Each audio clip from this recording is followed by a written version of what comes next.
When I came home from work, I saw my 6-year-old daughter standing outside freezing in the snow. The temperature was 19 degrees. I know because I'd checked my phone 3 times during the drive home, worried about the pipes freezing, but nothing could have prepared me for what I saw when I turned onto our street. Mia stood on our front lawn in her frozen pajamas, the thin ones she'd begged for at Target last month. No coat, no shoes, just bare feet turning purple in 3 inches of fresh snow. She was perfectly still, staring at our house like she was waiting for permission to enter. I slammed the brakes so hard my coffee tumbled onto the passenger floor, threw the car into park right there in the middle of the street. "Mia!" I ran to her, ripping off my coat as I moved. "Baby, what are you doing out here?" She didn't respond, didn't even look at me. Her lips were blue, her whole body trembling violently. I wrapped my coat around her and lifted her. She weighed nothing, like holding a bundle of frozen twigs. "How long have you been outside?" My voice cracked. "Where's Mommy?" That's when she finally looked at me. Her eyes were wrong, not scared or confused. They were apologetic. "Mommy said I had to wait outside," she whispered through chattering teeth. I was bad. My blood turned to ice that had nothing to do with the weather.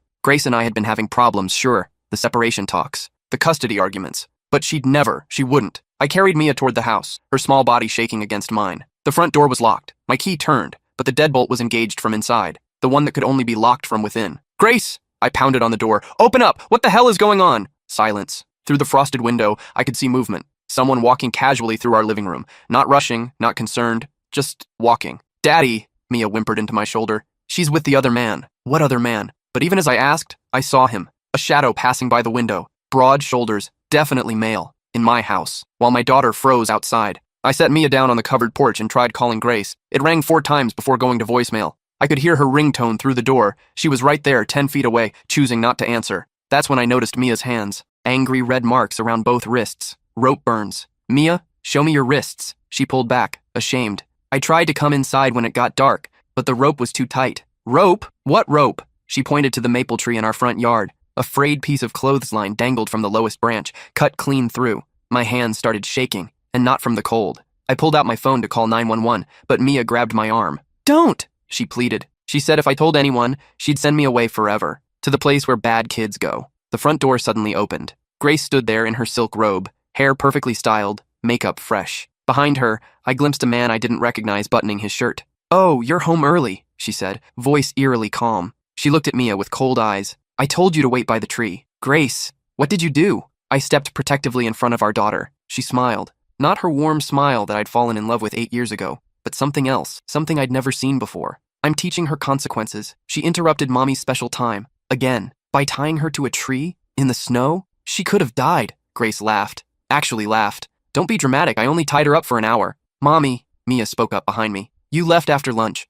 The sun was still up." I checked my phone. 6:47 p.m. Sunset was at 4:23 p.m. today. That meant she'd been outside for over 4 hours. In 19-degree weather, tied to a tree. The man behind Grace cleared his throat. "Maybe I should go." "No, stay." Grace touched his arm. "My ex was just leaving. Weren't you, David?" "Ex?" "We weren't divorced. We weren't even legally separated yet." That's when I noticed something that made my stomach drop completely. Grace's left hand, where her wedding ring should have been, now bore a different ring. A massive diamond. An engagement ring. But that wasn't the worst part. The worst part was the document on the hall table behind her. Legal papers with a header I could read even from here. Termination of parental rights. My name was already signed at the bottom, but I'd never seen those papers before in my life. "That's not my signature," I said, my voice deadly quiet. Grace's smile widened. "Of course it is. You signed it last Tuesday. Remember? When you were drunk?" She turned to the man behind her. "He has such a problem with alcohol. That's why I'm seeking full custody." I hadn't had a drink in 3 years. Not since Mia was 3, and I'd promised her I'd be the dad she deserved. Grace knew this. She'd been there through every AA meeting, every anniversary chip.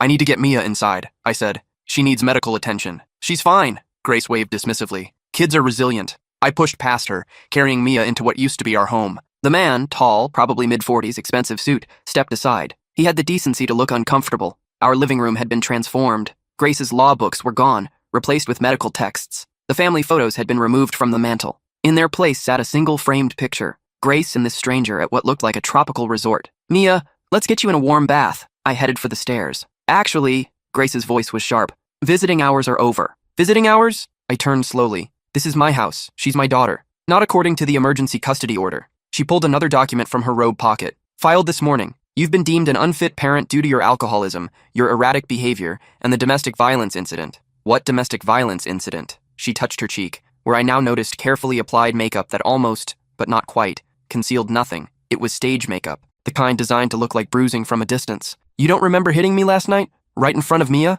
I wasn't even here last night. I was at my brother's house until 11, then stayed at the motel off Highway 9. You changed the locks, remember? 3 days ago? The man finally spoke. Grace, maybe we should... This is Dr. Bradley Thornton, Grace interrupted. My psychiatrist. He's been treating me for the trauma you've inflicted. He can testify to everything. Psychiatrist. The ethics violations alone should have ended his career. But the way he stood so close to her, the way his hand rested on her lower back, this had been going on for a while. Mia started coughing, harsh, barking coughs that shook her whole body. When she pulled her hand away from her mouth, there were spots of blood. She needs a hospital, I said. Stop being so dramatic. Grace rolled her eyes. Brad, tell him she's fine. Brad, Dr. Thornton, barely glanced at Mia. Children are surprisingly adaptable to temperature changes. You haven't even examined her. I don't need to. Grace has been keeping me informed of the behavioral issues. Sometimes natural consequences are the best teacher. Behavioral issues. My sweet, quiet daughter who still apologized to her stuffed animals when she accidentally dropped them. What behavioral issues? I asked, though I was already pulling out my phone. The lying, Grace said. The stealing. The violence toward other children. That's not true. Mia's voice was raspy. I never... See? Grace pointed at her. She's doing it right now. Lying. I dialed 911. You call them, Grace said calmly, and I'll tell them you violated the protection order. That you broke in here threatening us. Brad will confirm everything, the operator answered. 911, what's your emergency? I looked at my daughter, frostbitten, coughing blood, rope burns on her wrists. Then at my wife and her psychiatrist lover, standing there with their fabricated papers and false accusations. I need police and an ambulance at 482 Maple Street. My 6-year-old daughter has been tied outside in freezing weather for multiple hours. She's showing signs of hypothermia and possible frostbite. Grace's face went white. You bastard! While I gave details to the operator, she and Brad had a furious whispered conversation. I heard fragments. Told you this would happen. And handle it like we discussed, and everything's in place. The ambulance arrived in 8 minutes. The EMTs took one look at Mia and immediately began treatment. Her core temperature was 92 degrees, moderate hypothermia. The rope burns were infected, early-stage frostbite on 3 toes. How long was she outside? The EMT asked.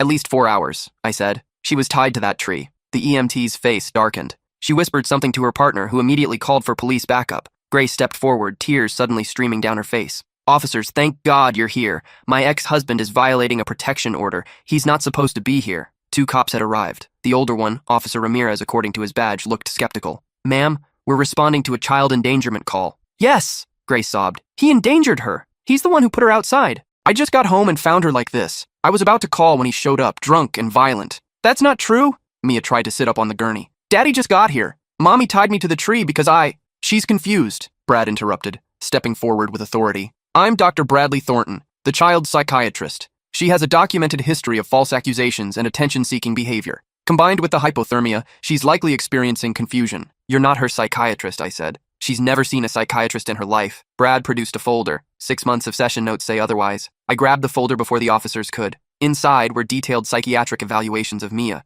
Descriptions of violent outbursts I'd never witnessed. Medications prescribed that she'd never taken. All dated, all with Brad's official letterhead and signature. All complete fabrications. These are forged, I said. Check with her pediatrician, Dr. Patel, at Children's Medical. She's never been referred to any psychiatrist. The father is in denial, Brad said smoothly. It's common in cases of abuse. Officer Ramirez looked between us. Sir, I'm going to need to see some identification. As I reached for my wallet, Grace played her next card. He has a gun. Everyone froze. That's a lie, I said, keeping my hands visible. I don't own a gun. Never have. Check his car, Grace insisted. He keeps it under the driver's seat. The younger officer headed to my car while Ramirez watched me carefully. Within minutes, he returned holding a Glock 19, a gun I'd never seen before. That's not mine, I said, my voice hollow. Someone planted that. Sir, I'm going to need you to turn around and place your hands behind your back. Wait, please. Test Mia's wrists for rope fibers. Check the tree. Look at the doorbell camera. It'll show how long she was outside. We don't have a doorbell camera, Grace said quickly. He broke it last week in one of his rages. I looked up. The mount where our Ring doorbell had been was empty. Fresh scratch marks on the siding showed it had been recently removed. As Ramirez cuffed me, the EMT spoke up. Officer, this child needs immediate transport. The rope burns show she was restrained for an extended period. The pattern suggests she struggled significantly. The father did it, Grace insisted. Before I got home. Ma'am, the EMT's voice was cold. The frostbite progression and core temperature indicate she was outside for a minimum of 3 hours. When did you arrive home? Grace hesitated just a second too long. About an hour ago? Then you left an injured, hypothermic child outside for an hour without calling for help? I was scared. He was threatening us. The EMT made a note on her tablet. I'm mandating transport and police involvement. This child is in immediate danger. They loaded Mia into the ambulance. She reached for me, crying, Daddy, don't let them take me. I'll fix this, baby, I called out as they pushed me toward the police car. I promise. The ride to the station was surreal. 20 minutes ago, I'd been worried about frozen pipes. Now I was under arrest, my daughter was hospitalized, and my wife had orchestrated an elaborate frame-up with her psychiatrist lover. At the station, they put me in an interrogation room. The gun, they informed me, was registered to my name, purchased 2 weeks ago from a gun shop where surveillance footage clearly showed me filling out the paperwork, except I'd been in Denver 2 weeks ago for a work conference. I had plane tickets, hotel receipts, attendance records from presentations. When I told them this, they pulled the footage. It was grainy but clear enough. A man my height, my build, wearing a baseball cap and sunglasses. He kept his face turned from the cameras, but his gait, his posture, it was uncanny. Even I might have believed it was me if I didn't know better. I need a lawyer, I said. While waiting, I thought about the past few months. Grace's behavior had been changing gradually, so slowly I'd almost missed it. Working late, new passwords on her devices, a sudden interest in my life insurance policy, the fights that came out of nowhere, always when Mia was within earshot. She'd been building this case against me piece by piece. My lawyer arrived. Tom Morrison, an old friend from college. He took one look at the evidence and whistled low. David, this is sophisticated. The gun purchase, the psychiatric records, the protection order. Someone put serious thought into this. It's Grace. And that psychiatrist, Brad Thornton. Tom pulled out his laptop. Let's see what we can find about Dr. Thornton. Within minutes, we had our first break. Brad Thornton had been Grace's psychiatrist. Not Mia's, but Grace's. She'd been seeing him for marriage counseling, solo sessions that I'd encouraged, thinking it would help our relationship. David, Tom said slowly, when did Grace increase your life insurance? 3 months ago. Said it was for Mia's college fund. How much? $2 million. Tom's face went pale. And if you're convicted of child endangerment and domestic violence? I saw where he was going. She gets everything. The house, the savings, the insurance, and full custody of Mia. We need to get to the hospital, Tom said. Now. The police released me on bail with conditions. I couldn't go within 500 feet of Grace or the house. But nothing prevented me from seeing Mia at the hospital. She was in pediatric intensive care, hooked to warming blankets and IVs. The frostbite was worse than initially thought. She might lose her left pinky toe. A nurse was documenting her injuries, photographing every mark. Daddy? Her voice was tiny. Am I in trouble? No, sweetheart, never. Can you tell me what happened today? All of it? She looked around nervously. Is Mommy here? No, it's just us and my friend Tom. He's here to help. The story came out in pieces. Grace had been leaving her alone for hours, sometimes all day, while she went to appointments. Brad had been coming to the house for weeks. They thought Mia didn't understand what she was seeing,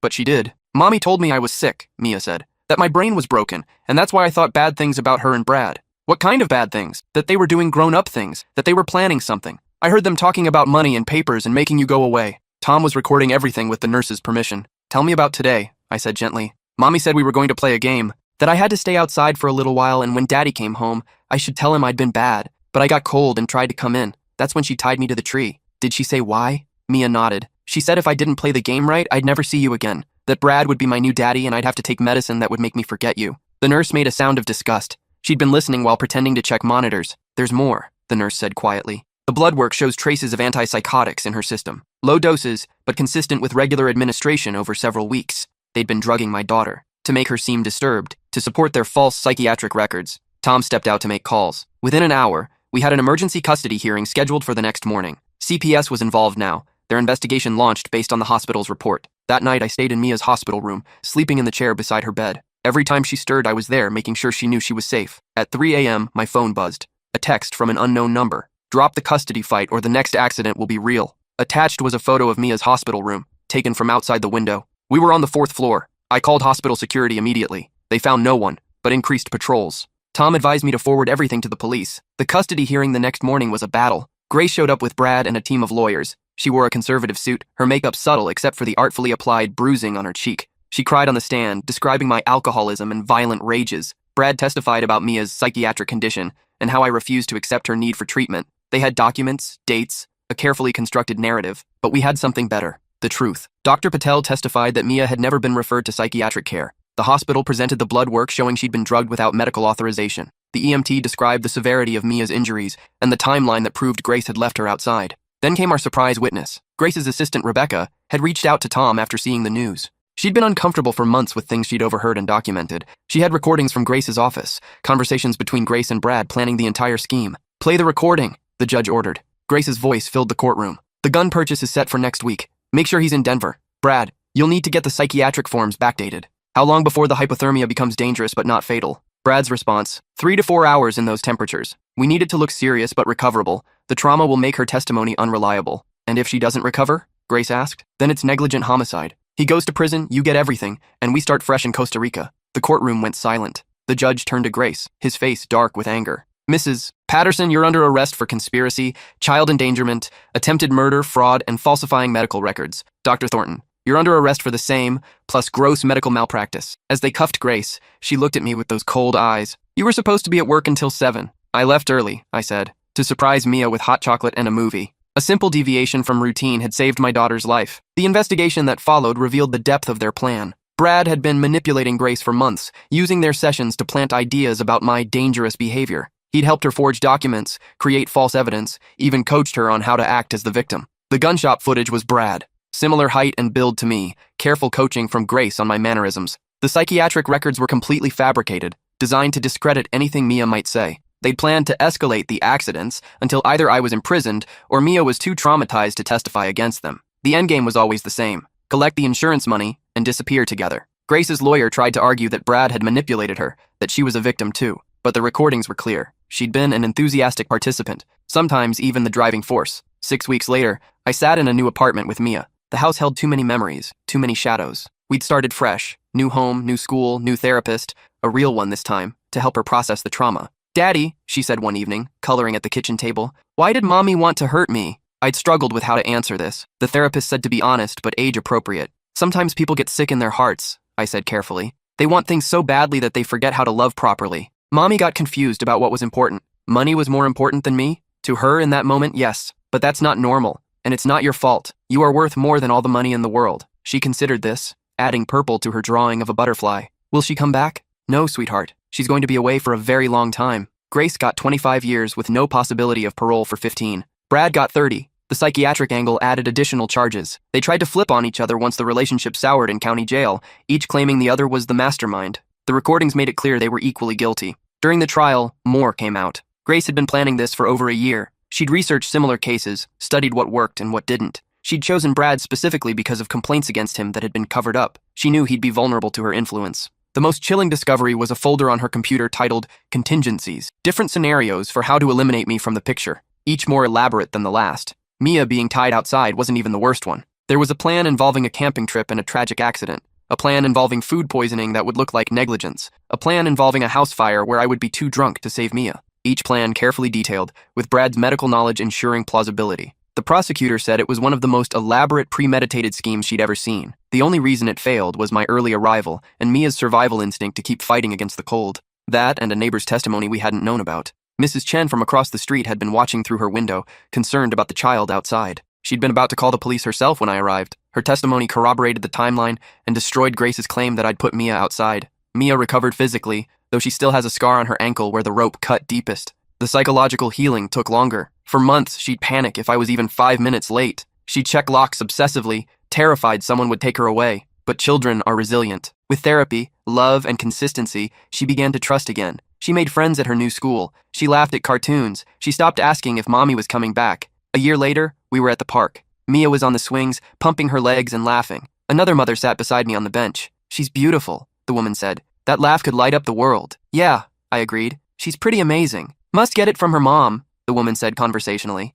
I used to freeze at comments like that. Now I just smiled. "She gets it from being herself." Mia jumped off the swing and ran over, grabbing my hand. "Dad, can we get ice cream?" "Sure, kiddo." As we walked away, she said quietly, "That lady was wrong. I don't get my laugh from Mommy. I get it from you." "How do you figure?" "Because you're the one who taught me it was safe to be happy again." We got ice cream. Chocolate for her, vanilla for me. We sat on the curb outside the shop watching cars go by. Simple, normal, perfect. "Dad," Mia said, chocolate on her nose, "I'm glad you came home early that day." "Me too, baby. Do you think—" She paused, choosing her words carefully. "Do you think Mommy ever loved me? Even a little?" It was the question I dreaded, the one the therapist said would eventually come. "I think she loved you the only way she knew how," I said finally. "But sometimes that's not enough. Sometimes people's love gets so twisted up with other things, money, control, fear, that it stops being love at all. But your love doesn't get twisted." "No, baby. My love for you is the simplest, purest thing in my world. Always has been, always will be." She leaned against me, satisfied with that answer. Later that night, after Mia was asleep, I sat at my laptop working on the victim impact statement for Grace's sentencing review. 5 years into her sentence, she was petitioning for reduced time based on good behavior